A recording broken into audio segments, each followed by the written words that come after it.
Have you ever realized that when you take the D initial and put it in front of the title of the story, suddenly it becomes a new word? Coincidence, you might say now. But when you take the same D initial and put it in front of Enies Lobby that otherwise makes no fucking sense, it suddenly becomes another English word. Denies. Yeah, I know, blew my mind as well. So now that I know that you're gonna watch this video till the end, let me tell you the crazy story of how the Japanese One Piece community convinced me that the ancient kingdom was part of Jaya, that it's now at the bottom of the sea under Enies Lobby, and that Skypiea and Dressrosa tell us what happened during the Void Century. At the end of all this, I promise you will laugh as maniacally as I did when I found out just how in your face this all might have been all along. Okay, here we go, I'm so excited to share this. One Piece wa jitsuzai suru! In chapter 253, we learned that Upper Yard in Skypiea actually used to be part of the island Jaya down on sea level.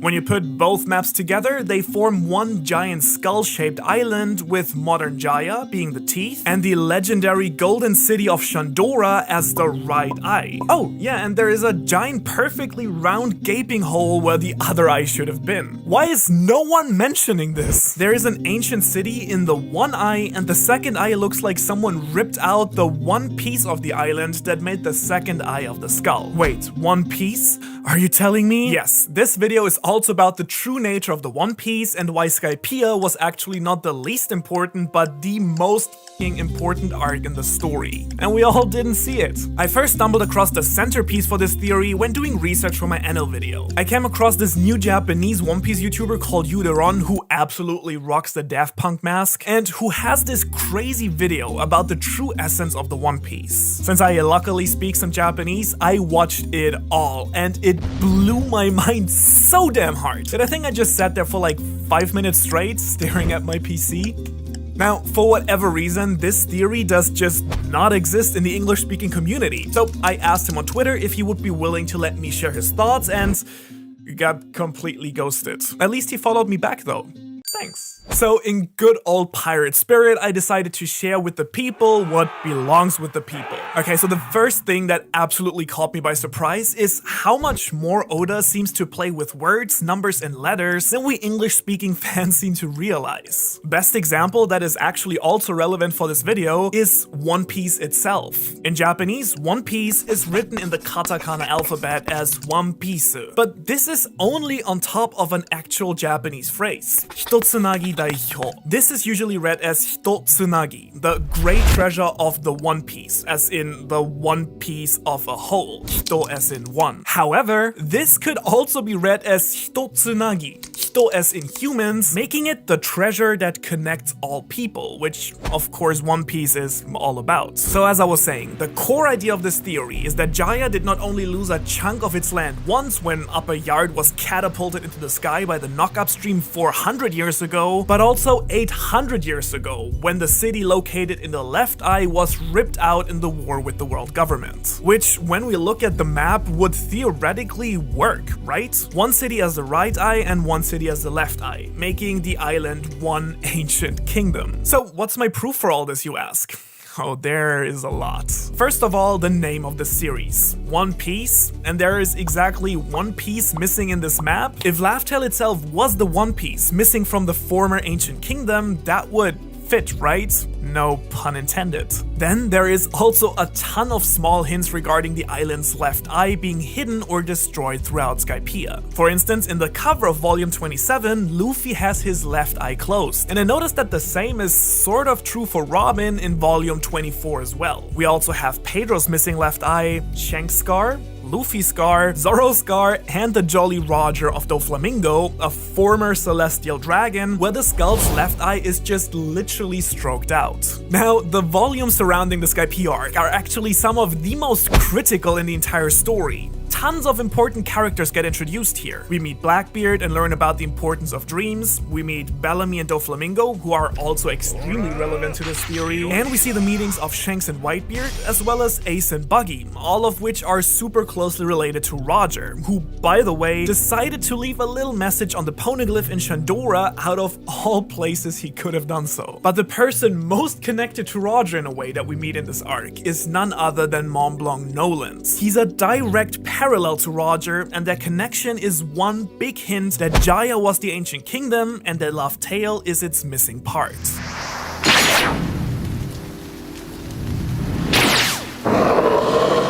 Noland is basically Roger, but in many ways reverted. Both of them were very powerful, free-spirited adventurers. This panel here, where only Noland can hear the sound of the bell, strongly suggests that just like Luffy and Roger, he had the voice of all things. Both of them found legendary places, Shandora and Raftel. Both came back with no evidence, and both were sentenced to death and executed. However, here the stories start to invert each other. While Noland was deemed a liar for his speech, Roger sparked a new era of piracy. Noland didn't know the way back to Shandora, but Roger did know the way to Raftel. Noland cried while Roger laughed. And Noland actually told the truth in the end, as the City of Gold was real, while Roger sort of lied, as the core of the One Piece is not gold and silver. And so, given all these parallels, wouldn't it make a ton of sense that Noland found the City of the Right Eye, while Roger found the one on the left? In Mocktown, at the beginning of the arc, Bellamy makes fun of dreamers and says that the era of dreams is over. He explicitly names the Golden City and the One Piece as two such delusions. And yet, as you very well know, the arc ends by Luffy ringing the golden bell, proving that the Golden City was there all along.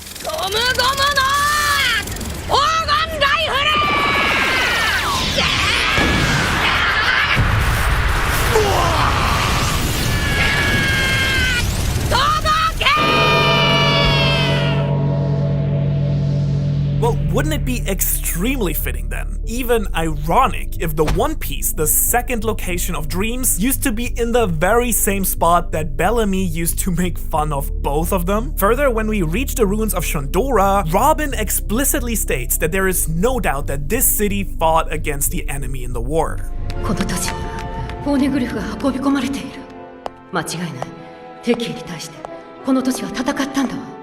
Well, if Shandora was part of the Ancient Kingdom, that would only be logical then, wouldn't it? Not only as an ally, but as a part of the whole. Also, we can't ignore the fact that Shandora is the only place we know of where the ancient script found on the poneglyphs is actually used as the regular writing system found on the buildings and walls there. And so since we know that the Kozuki clan were the ones who actually created the poneglyphs for the Ancient Kingdom, and that this script is used very casually here, wouldn't the easiest explanation be that Shandora was part of the Ancient Kingdom? And given recent events, wouldn't that also explain why the Sun God, who we now know as Nika, is heavily referenced here by the people as well? We even see Luffy in the exact same pose as him. And when I saw that panel of Nika, I immediately thought of the Shandian soldiers. And since Nika and Joy Boy, both names associated with laughter, quite possibly describe the very same person from 800 years ago, wouldn't it make sense that these traditions live on in Jaya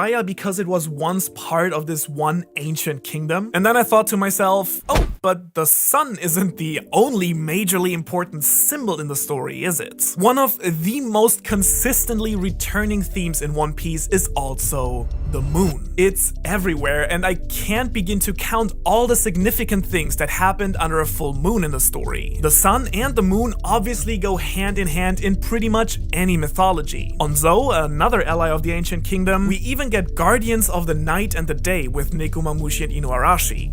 So, wouldn't it make sense for the right city to be the city of the sun and the left city to be the city of the moon? By the way, I just looked it up. In Teotihuacan, one of the ancient cities of Mexico that Shandora is based on, there actually is a pyramid of the sun and a pyramid of the moon. The very same moon, by the way, which is part of the Kozuki heritage and whose crest is pretty much the same as the Shandians. And while I was thinking this, I found this crazy color spread of chapter 269, where we see the Straw Hats in a place looking suspiciously like Wano, surrounded by the birds from the Kozuki crest. A crest that, by the way, has also crossbones, but no skull. Okay, this is chapter 269. The last panel of chapter 268 is this. Yeah, coincidence? I think not! The inscription on the pillar that Robin reads in the ruins says, "We are the ones who weave history with the sound of the great bell." Come on, we are the ones who weave history? Clearly the Kozuki. And it also reminds me of this verse from Bing Sake that says, "Goodbye harbor of the spinning village." On top of that, I then remembered that the Shandians came down from the moon to Jaya with very advanced technology, making them the perfect candidates to be a part of an ancient, powerful kingdom. Next up is a concept that I learned from Yuderon that changed my perspective on Oda's writing completely. According to him, Oda absolutely loves playing with the numbers of the chapters to either describe what is gonna happen in this chapter or even hide a deeper message. One really interesting and way too specific date that Oda gives us in the story is the 12th of May 1122, the day that Noland discovers Jaya. Oda usually never gives us specific dates for anything, so why now? Generally, dates in Japanese are written as year, month, day. So 1122, 512. Now, if you take the individual numbers and the pronunciation from both Japanese and English, you get this. Hitotsu ni koko ni iru. Hitotsu ni koko ni iru. The one is here. Interestingly enough, the volume title of 31 is also koko ni iru. I am right here. So is this the One Piece literally telling us that it's right here? The next date we get is the 16th of November 1127, 5 years later, when Shandora gets knocked into the sky. Same game. This time we get Hitotsunagi in Torodoroku. Do you remember? Hitotsunagi is the One Piece, and in is the sound of a bell. Thus, this date reads, "The One Piece roars with the sound of a bell." The bell coincidentally being part of the unfulfilled promise to Noland to ring the bell that was then inherited over generations until Luffy was finally the one to fulfill it. Another promise that was unfulfilled and inherited to future generations was that of Joy Boy, not 400 but 800 years ago. 魚人島との約束を破ったことへの謝罪文だという。So, when you subtract another 400 years back to the Void Century from Noland's two dates 400 years ago, 1122 and 1127 minus 400, you get the years 722 and 727. The first possibly marking the promise by Joy Boy to the Mermaid Princess, and the second might be the year of destruction of the ancient kingdom. I know we're really deep into this right now, but stay with me because what comes next absolutely blew my mind. When you take these two numbers, 722 and 727, and look at the corresponding chapters, you don't get some random stuff happening. No, 722 is the reveal that Doflamingo is a celestial dragon. In this chapter, he tells Law about how the 20 kings created the world government. 19 of the 20 families deciding to move to Merijoa, while the Nefertari family was the only one who did not go. The descendants of these kings, the world nobles, still live there today. And so this meant that 19 of these countries had to elect new royalties and new kings, and so new royal families were established. As a result, the new ruling family in Dressrosa were the Riku family, while the family that left for Merijoa were the Don Quixote family. Ancient history. Okay, so anything else that might be interesting happening in this chapter? Oh, yeah, we have a literal golden bell ringing in close-up. And then there is Jolla. Do you remember Jolla and her great artwork? Yeah, me neither. But look at this abstract masterpiece of hers here. A giant gate with two eyes. The right one, bright like the sun, is open. The left one, dark like the night, is crying. I think I don't have to spell this one out for you, right? This might well represent the ancient kingdom being destroyed and ripped out of Jaya. All while Brook is playing music on top of it, and we all know how important music is in the One Piece endgame as well. And after defeating Jolla, he even says this. すみません。私やっぱり芸術わかりません。目が節穴ですから。At the same time, the Straw Hats and Tontadas start the battle to restore the honor of the fallen king and regain their freedom. Chapter 727, meanwhile, where the fight in Block D continues. Okay, this might actually just be coincidence. We hear the story of Doflamingo taking over the country by staging King Riku and his men going against their own people. もっと国中が恐怖に震え上がり、陸王を心底恨み切った時だ。The wordplay we get for this chapter number is chi ni ochiru, falling to the ground. Not only how Dressrosa fell, but also how the ancient kingdom fell. Jolla even says that her cryptic art is meant to represent the tragedy of Dressrosa, so also the tragedy of the ancient kingdom. Now, you might rightly say, oh Hara, if Dressrosa is the representation of the fall of the ancient kingdom, what connection is there between Shandora and Dressrosa? Oh right, this is a rhetorical question, right? The connection is this. 導いてくれたというトンタッタ王国の伝説のヒーロー The chapter where Nolan finds out that Shandora has vanished while Kalgara waits for Nolan's promised return is chapter 292, titled Like the Half Moon Hidden by the Clouds. Again, the symbol of the moon that we can also find on Nolan's ship in this chapter. And the wordplay for this chapter is tsukini, 2 moons. In other words, 2 half moons making a whole, making the sun. Wouldn't it also make a lot of sense that the D is actually a half moon? 800 years ago, the people of the sun were overthrown and the done piece became the one piece. A circle became half a circle and became eventually a letter. The will of D then being to be made one whole again, becoming the sun, becoming one piece. Okay, I thought to myself at this point, this already makes way too much sense. But now on to the biggest mystery of it all. Why do I think that the One Piece and or Raftel is at Enies Lobby? 正義の門ってのは島の裏手にあって四方の塔からのみ行けるようだ。なんだこりゃ黒いのなんだ 黒いのは滝だ。 The same Enies Lobby, by the way, whose main villain is called Rob Lucci, the one who robs the light. Just saying. Okay, so we have One Piece that when adding the D2, it gives us Done Piece. A done piece. The first thing that connects Enies Lobby to this is that it also takes a D.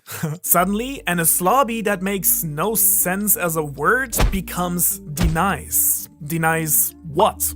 I thought, but it's probably more of denies who. When you really think about it, Enies Lobby is one of the most freakish places we've ever visited in the story, and I know that says something. It never gets dark there. We have the enormous gates of justice that no one ever seems to bother to explain really. It is one of the central government facilities, but it makes no sense that they would hold their mock trials on an extra island instead of Impel Down, for instance. Oh, and what the is the deal with this giant hole gaping in the middle of the ocean? The moment I looked at Enies Lobby's map, it just made a lot of sense that this might have been the missing piece in the Jaya map that we're looking for. Shape-wise, it absolutely fits. I also wondered if these weird ancient structures on top of the island had any purpose for the Marines, but it doesn't seem like they do. So could it be that these are the remnants of an actual ancient kingdom? The missing link that we were looking for? And then the government just decides to build its own stuff on the island. Is that why they parade the pirates they capture over this island? As a forgotten tradition to remember their glorious victory of the pirate kingdom they fought against?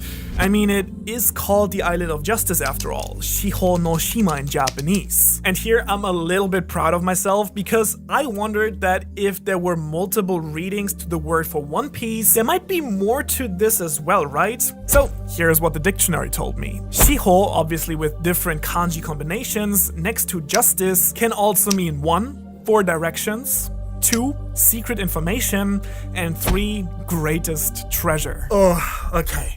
So we have the island of 4 directions, just like the 4 road poneglyphs you need to find Raftel. The island of secret information, just as the forgotten history located on Raftel. And finally, the island of the greatest treasure, the One Piece itself. So as a result, the government has made this one of the most guarded places in the world, where no one can sneak in during darkness, no one can escape from without opening the gates of justice, and that is directly connected to Impel Down and Marija itself. For Luffy, entering this island means declaring war on the entire world government itself.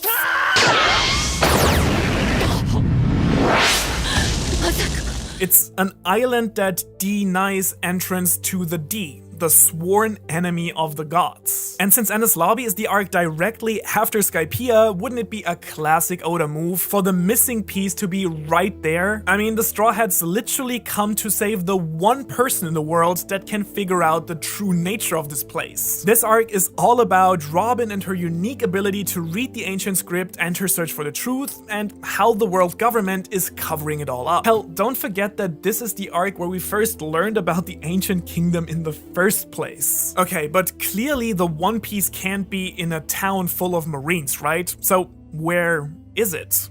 Only one way to go. Remember the inverted stories of Roger and Noland? Well, Noland's City of Dreams was pushed into the sky. Well, what if Roger's island got dropped to the bottom of the sea? So, let me think. Is there anything that might suggest that there's something at the bottom of Enies Lobby? What? So the wordplay from chapter 727, the fall of Dressrosa, was falling to the ground. Did Raftel literally fall to the ground? I believe it did. I believe that Enies Lobby itself is the missing city from Jaya, and that under the floating island is the island of Raftel and the One Piece. Just like the hidden world under Dressrosa. No wonder then that Roger laughed when he reached Raftel. He had literally been to the ancient kingdom before and passed by Raftel many times, right in front of everyone's noses. And the ultimate proof I have for this are Roger's very last words at his execution, the very words that start One Piece. 探せ、この世のすべてをそこに置いてきた。 Again here, the secret lies in the Japanese version, a true wordplay in true Oda fashion. Roger says, この世のすべてをそこに置いてきた. I left everything in this world, soko. Soko in Japanese meaning there. However, it also has a second meaning. Soko also means bottom. In other words, the second meaning of Roger's last words is, I left everything in this world at the bottom.